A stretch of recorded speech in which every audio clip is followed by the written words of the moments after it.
জাতীয়বাদী শহীদ president Ziaur Rahman, তার প্রতি শ্রদ্ধা এবং আমাদের তার অহংকার প্রধানমন্ত্রী তারেক জিয়ার প্রতি আমার সম্মান এবং আমার 20 নম্বর দিয়ানবাজার ওয়ার্ডের হিন্দু, মুসলিম, বৌদ্ধ, খ্রিস্টান প্রতি রইল আমার আসসালামু আলাইকুম।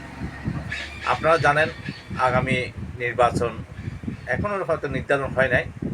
যদি আমাকে পার্টি আমাদের বিএনপি চট্টগ্রাম মহানগর 20 নম্বর দিয়ানবাজার নির্বাচন করার জন্য যদি আমাকে কমিশন দেয়, আমি ইনশাআল্লাহ অবশ্যই আমি কাউন্সিলর প্রার্থী হওয়ার আশা রাখি। আপনারা আমি দুঃসময়ে আজকের না, আমি দুঃসময়ে অনেক তিতিকারে ছিল আমার, এগুলি সিনিয়র নেতৃবৃন্দ অবশ্যই মহানগরের সিনিয়র নেতৃবৃন্দ সবাই জানে। আশা করি আমাকে মূল্যায়ন করবে। আমি দুঃসময়ে পার্টির সাথে ছিলাম। আমি জাতীয় 3টি সম্মেলন হয়েছিল ঢাকা, আমি 3টা সম্মেলনে আমি অংশগ্রহণ করেছি এবং এখানে যত আন্দোলন হয়েছে স্বৈরাচার বিরোধী শেখ হাসিনার বিরুদ্ধে, আমি প্রত্যেকটা সংগ্রামে প্রত্যেকটা রাজপথে আমি ছিলাম।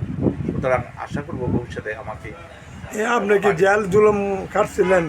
হ্যাঁ, অনেক দেয়ালে কাটে নাই। আমি অনেক জুলুম, আমি বাসায় থাকতে পারতাম না। আমি বিভিন্ন আত্মীয় স্বজনের বাসায় রাত কাটাতাম। দিনের মধ্যে থাকলেও রাত্রে সন্ধ্যা হওয়ার আগে আমি ঘর থেকে বাইরে হয়ে যেতাম। অনেক মামলা হয়েছিল না, আমাকে মামলা হয় নাই। আমি আমার ঘর থেকে মামলা সবচেয়ে যে মানুষকে যখন বিএনপি করার জন্য সাহস করে নাই, তখন আমার বাসার থেকে চট্টগ্রাম মহানগরের চীনের নেতৃবৃন্দ বৈশা, তখন আমাদের আজকের প্রধানমন্ত্রী তখন লন্ডনে ছিল, তখন তার সাথে আমার ঘরে বৈশা স্কাইপের মাধ্যমে কথা বলছে এবং বিভিন্ন সংগ্রাম আন্দোলন নিয়ে আলোচনা করছে। তবে আপনি ধরো দেখেন আমি কি একটা ঝুঁকি নিয়েছি। যদি সেদিন যদি এই আওয়ামী লীগ সরকারের ছত্রছায়ারা যদি জানতে পারতো, তাহলে আমার কি অবস্থা হতো, আমার পরিণাম হয়তো